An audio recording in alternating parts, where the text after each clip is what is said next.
Hello everyone, welcome back to English Gurukul. In today's video, we are going to discuss a poem, The Road Not Taken. The Road Not Taken एक pome है जो कि लिखी गई है Robert fast जी के द्वारा। इस पोम में हम कुछ अमेजिंग चीजें देखने वाले हैं। हम ये सीखने वाले हैं कि जैसे हमारी लाइफ में बहुत सारी चॉइसेस होती हैं ना, उनमें से हम कुछ सेलेक्ट करते हैं। वैसे ही इस पोम में बताया गया है कि एक ट्रेवलर है जो कि उसके सामने दो रास्ते होते हैं, उनमें से कोई एक वो चूज करता है। देखो, आपको अच्छे से पता है कि जो पोम होती है उसका लाइन टू लाइन मीनिंग अलग होता है, बट उसका हिडन मैसेज अलग होता है। सेम यहाँ भी है। इस पोम का जो मेन मैसेज है वो मैं आपको बताऊंगी। पोम में क्या है? पोम का नाम है द रोड नॉट टेकन। एक रोड जो आपने नहीं चूज करी, नहीं ली, उस पर आप नहीं गए, तो the road not taken poem का नाम है। पोम में एक रोड के बारे में कुछ बताया गया। एक ट्रेवलर है जो कि एक रास्ते जाना चाहता है, उसमें नहीं जाता, दूसरे पे चला जाता है, ऐसा करके है। बट ये जो चैप्टर की मेन मीनिंग है ना, वो ये है कि जो हमारी लाइफ में बहुत सारी चॉइसेस होती हैं, हमें ये भी चाहिए होता है, हमें वो भी चाहिए होता है, बट हम सब कुछ तो नहीं पाते हैं ना। कोई एक चीज हम डिसाइड करते हैं, अच्छा हमें ये चाहिए, और उसके साथ हम मूव कर जाते हैं। अब गॉड नोज फ्यूचर में हमें उसकी वजह से मतलब अच्छी चीजें हमारे साथ होती हैं या उस डिसीजन की वजह से हमारे साथ चीजें रॉन्ग होती हैं। तो ये हमें पता नहीं है फ्यूचर में क्या होगा, but we have choices and we have to go with one choice. मतलब हमारे पास बहुत सारी चॉइसेस होती हैं, लेकिन हमें किसी एक के साथ ही जाना होता है, किसी एक डिसीजन के साथ ही जाना होता है। उसी बात से रिलेटेड ये पोम है। तो पहले मैं आपको रीड करके बताऊं, फिर मैं आपको लाइन बाय लाइन एक्सप्लेन करती हूँ। देखिए, two roads diverge in a yellow wood and sorry I could not travel both and be one traveler, long I stood and looked down as one as far as I could, to where it bent in the undergrowth. Then दूसरा stanza है हमारा, then took the other as just as fair and having perhaps the better claim, because it was grassy and wanted wear, through as for that the passing there had warned them really about the same, and both that morning equally lay in leaves no steps had trodden black. Oh, I kept the first for another day, yet how ways leads on the way. I doubted if I should ever come back. I shall be telling them with a sign, somewhere ages and ages hence, two roads diverge in a wood, and I took the one less traveled by, and then had made all the differences. तो इस तरीके से मैंने pome आपको read करके बताई। अब इस पोम की एग्जैक्टली मीनिंग क्या है, लाइन बाय लाइन एक्सप्लेनेशन हम करेंगे। तो चलिए स्टार्ट करते हैं। To roads diverge in a yellow would. Two roads, दो रास्ते हैं और वो डाइवर्ज हो जाते हैं, एक जगह से मुड़ जा रहे हैं। ऐसे जैसे आप इधर सीधे सीधे रास्ते रास्ते आ रहे हो, यहाँ ऐसे ऐसे मुड़ गए दो रास्ते। नहीं समझ में आ रहा तो देखो यहाँ पे ऐसे सीधे आप जा रहे थे रास्ते रास्ते, ऐसे यहाँ से एक ही रास्ते पे ऐसे मुड़ गए दो रास्ते। ठीक है, तो to roads diverge in a yellow would. Yellow would इसलिए बोला जा रहा है because it was the season of autumn. Autumn का टाइम था, पेड़ से पत्ते झड़ गए थे नीचे, तो जो वुड था यानी जंगल था वो लगभग एकदम येलोविश कलर का था। तो बता रहे हैं कि two roads diverge in yellow wood. एक येलो वुड है जिसमें एक रास्ता जा रहा था, मैं रास्ते रास्ते जा रहा था, अचानक से वो दो में दो जगह से डाइवर्ज हो गया, मतलब मुड़ गया। And sorry I could not travel both, और सॉरी मैं दोनों रास्ते तो जा नहीं सकता, कोई एक मुझे चूज करना पड़ेगा। And be one traveller long I stood, और क्योंकि मैं अकेला ट्रेवलर था, मतलब मैं अकेले ट्रेवल कर रहा था, मेरे साथ कोई नहीं था, तो मैं काफी देर तक वहीं खड़ा होकर सोचता रहा कि मैं इधर जाऊं कि मैं इधर जाऊं। And look down one as far as I could, और फिर मैं जैसे ये वन वे है, ये सेकेंड है, तो मैं पहले वाले पे जितनी दूर देख सकता था, जितनी दूर मैं देख सकता था उतनी दूर मैं देखता रहा कि आखिर ये रास्ता जा किधर से रहा है। And look down one as far as I could, और जितनी दूर मैं देख सकता था उतनी दूर मैं देखता रहा कि एग्जैक्टली ये जो रास्ता है वो जा किधर रहा है। To where it bent in the undergrowth, मतलब वही कि नीचे जाके ये कहाँ पे मुड़ रहा है। वेयर इट बेंट, कहाँ पे मुड़ रहा है, बेंट मतलब मुड़ जाना, इन द अंडरग्रोथ मतलब नीचे जाके। देखो पोएट आ रहे हैं, उनको रास्ता सडनली दो रास्ते दिखाई दिए, अब दो में से एक रोड चली आ रही थी, वो रोड जो है दो में डाइवर्ट हो गई। अब वो सोच रहे हैं कि इधर मैं जाऊं कि इधर जाऊं, उसी ज्वाइंट के पास खड़े हो गए वो। अब वो डिसाइड नहीं कर पा रहे क्योंकि वो अकेले ट्रेवल कर रहे थे, तो वो डिसाइड नहीं कर पा रहे हैं। फिर वो काफी देर तक खड़े रहे। अब वो पहले वाला जो रास्ता है ना, उसकी तरफ जितनी दूर देख सकते हैं उतनी दूर वो देख रहे हैं कि आखिर ये रास्ता मुड़ता कहाँ है जाके। लेकिन वो देखते हैं कि पेड़ और झाड़ियों के आगे जाके वो रास्ता थोड़ा नीचे की तरफ मुड़ जाता है, और कहाँ जाता है गॉड नोस कहाँ जाता है, नहीं पता है राइटर को। तो फर्स्ट स्टैंजा हमारा इस तरीके से कवर होता है।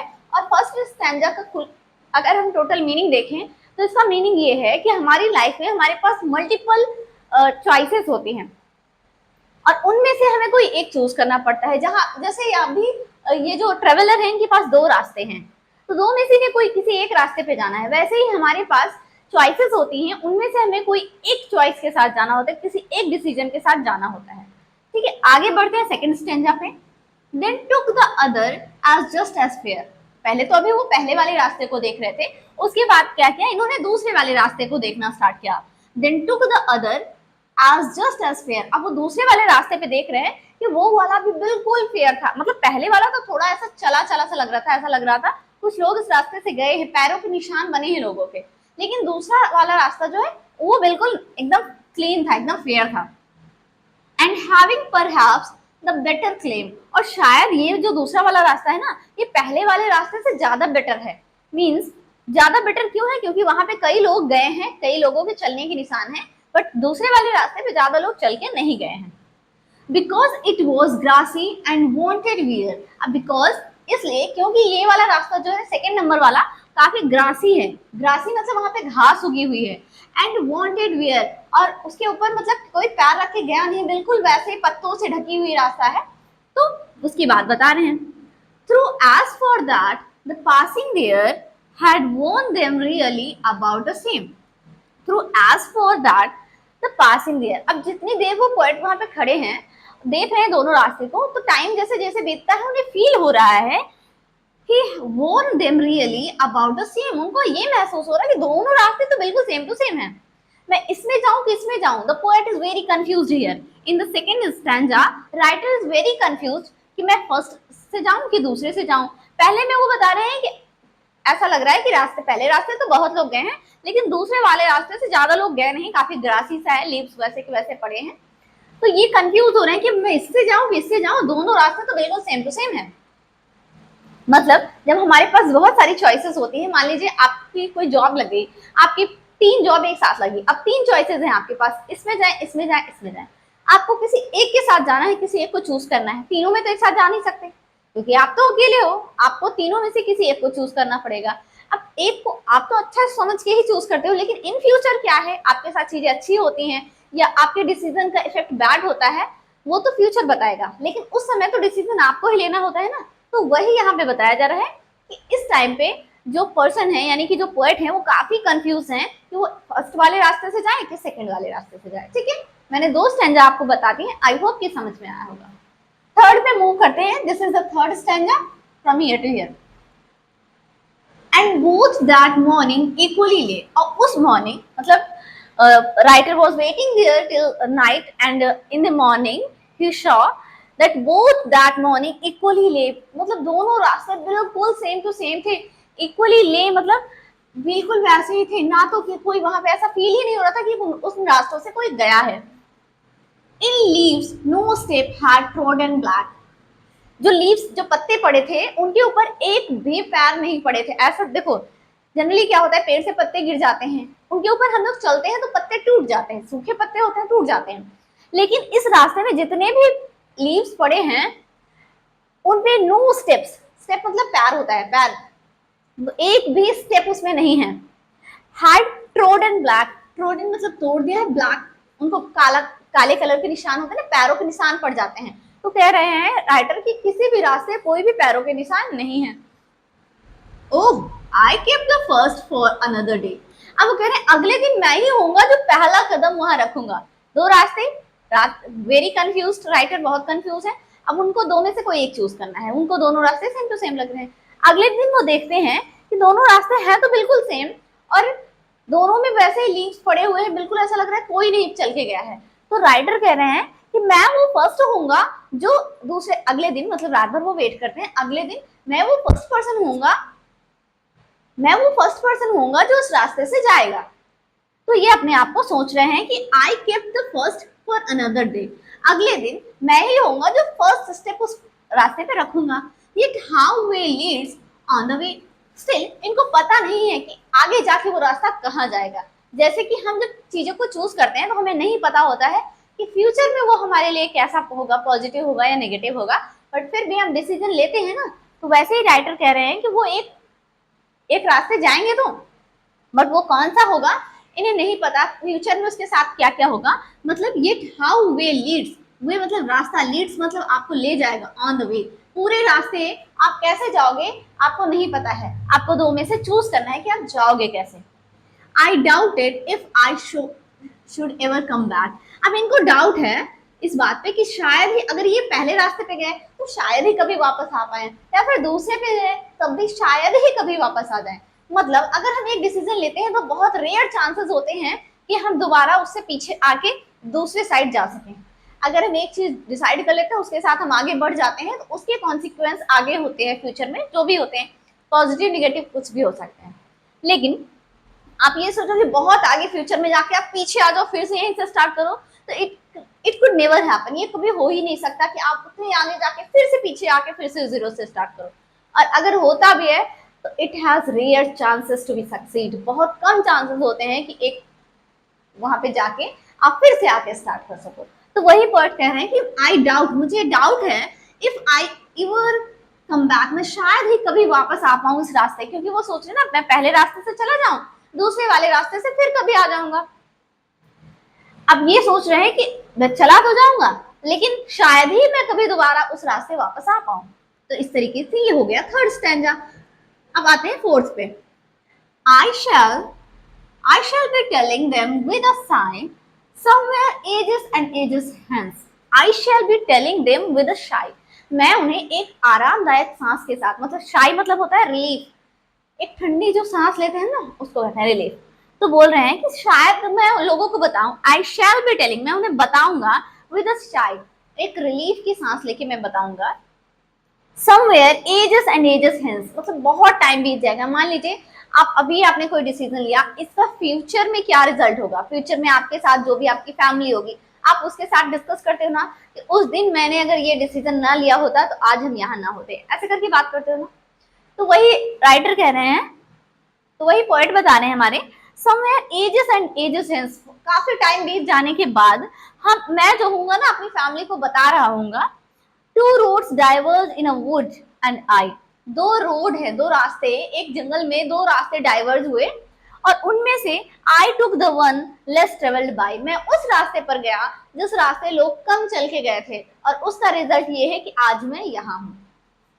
And that had made all the differences, और उसी वजह से सारे डिफरेंसेस हुए कि आज मैं यहाँ हूँ।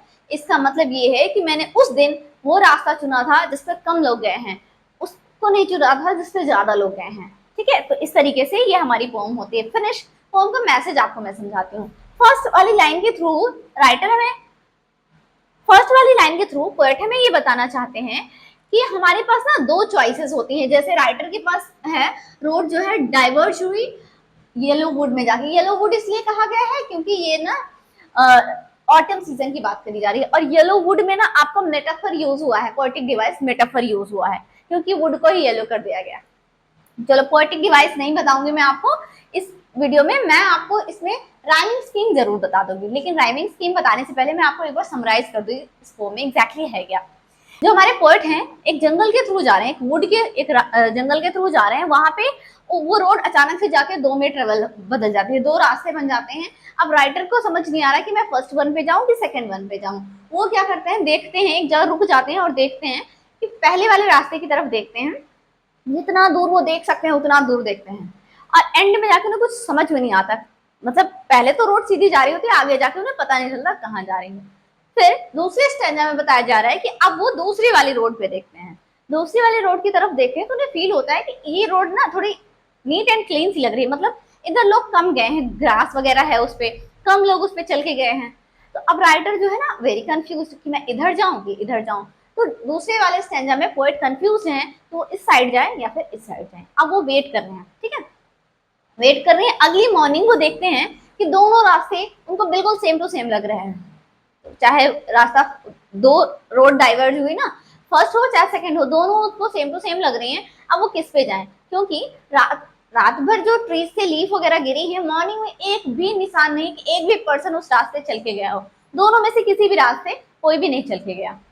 तो पोएट क्या करते हैं, वो चूज करते हैं सेकंड वन वाला, दूसरे रास्ते जिधर से उनको फील होता है कि लोग कम गए हैं, उस वाले रास्ते पे वो चले जाते हैं। और लास्ट वाले स्टैंजा में बताया जाता है कि इन फ्यूचर वो अपने फैमिली मेंबर्स को ये बता रहे होंगे कि उस दिन मैंने ये वाली रोड चूज करी थी, इसलिए आज मैं यहाँ हूँ। अगर उस दिन मैंने ये रास्ता नहीं चुना होता तो आज हम शायद कहीं और होते। तो ये हो गया पोएम की एक ब्रीफ समरी। अब मैं इसका मेन मैसेज बताऊं। इस पोएम के थ्रू हमें ये मैसेज मिलता है कि लाइफ में ना बहुत सारी हमारे पास चॉइसेस होती हैं। We have to choose between this और दैट। हमारे पास मल्टीपल चॉइसेस होती हैं, बट हमें किसी एक डिसीजन के साथ आगे बढ़ना पड़ता है। हमें अपने लिए डिसीजन लेना पड़ता है, और डिसीजन हम कोई एक ही लेते हैं। मल्टीपल डिसीजन के साथ आप आगे नहीं बढ़ सकते। You have to choose one.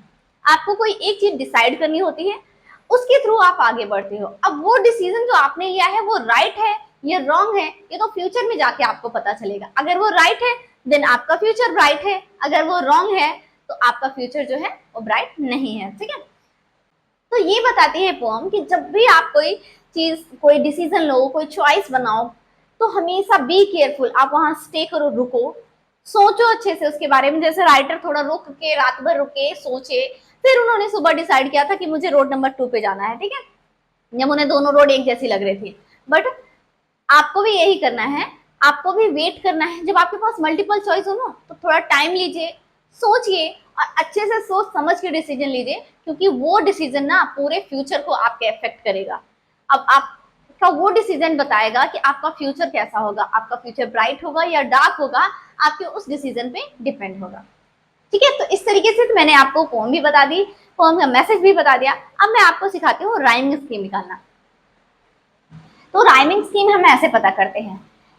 वैसे तो पूरी पोएम की राइमिंग स्कीम आप निकाल सकते हो, बट ये जो पोएम है स्टैंजा वाइज है, तो चलिए हम स्टैंजा वाइज आपकी राइमिंग स्कीम निकाल के बताते हैं। सबसे पहले क्या करते हैं, हम एक पोएम का लास्ट, फर्स्ट लाइन का लास्ट वर्ड ले लेते हैं। जैसे ये मैंने यहाँ से उठाया, ये वर्ड, ये हो गया वुड। तो वुड है, इसको मैंने ए नाम दे दिया, ठीक है।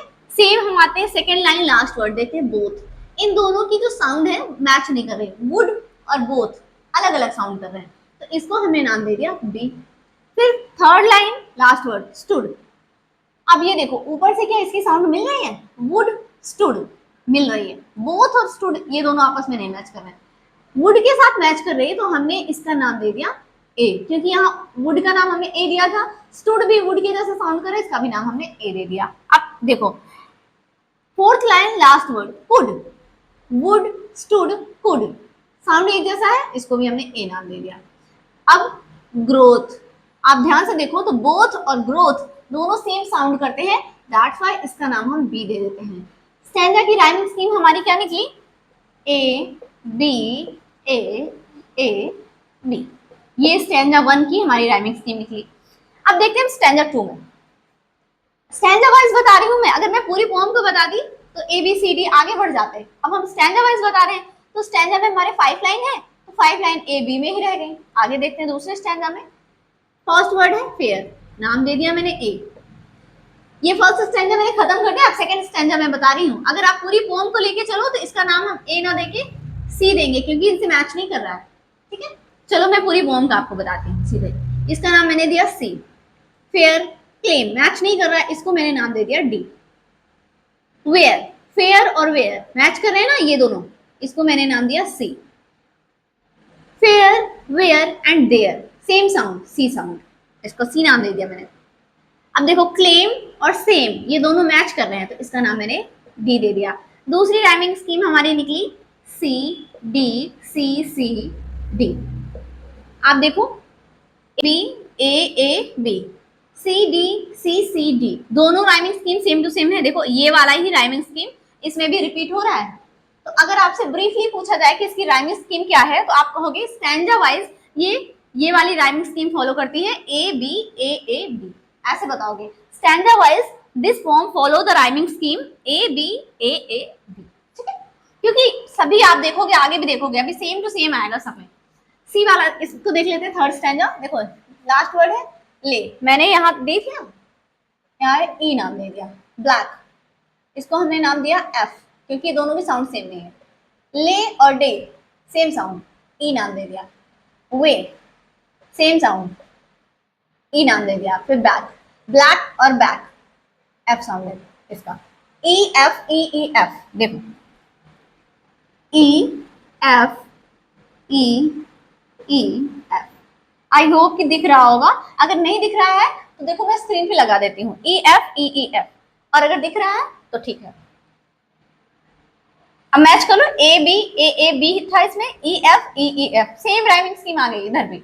यहां देखते हैं लास्ट में साई, इसको हम देते हैं ई एफ, ये हो गया जी। हैंड्स एच, साई आई, इसको भी हम जी देते हैं। बाई, इसको भी हम जी दे रहे हैं। और डिफरेंस हैंड्स मैच कर रहा है, इसको एच दिया। तो इसकी राइमिंग स्कीम हमारी बन के आई। तो इसकी राइमिंग स्कीम हमारी बन के आई है, क्या बताते हैं हम, नीचे लिख देते हैं जी एच जी जी एच। आप देखो चारों में राइमिंग स्कीम, जो राइमिंग पैटर्न आपका हो रहा है ए बी बी, यहां भी देखोगे E F E F, C D G H G H. इसका मतलब हो रहा है कि ये जो चार स्टैंजा है, चार के चारों स्टैंजा जो हैं वो राइमिंग स्कीम फॉलो कर रहे हैं ए बी। आप ये मत भूल लिखना कि ये पोम राइमिंग स्कीम ये फॉलो करे, आप कहिए this poem all the stanzas follow the rhyming scheme A B, ठीक है, ऐसे लिखोगे आप।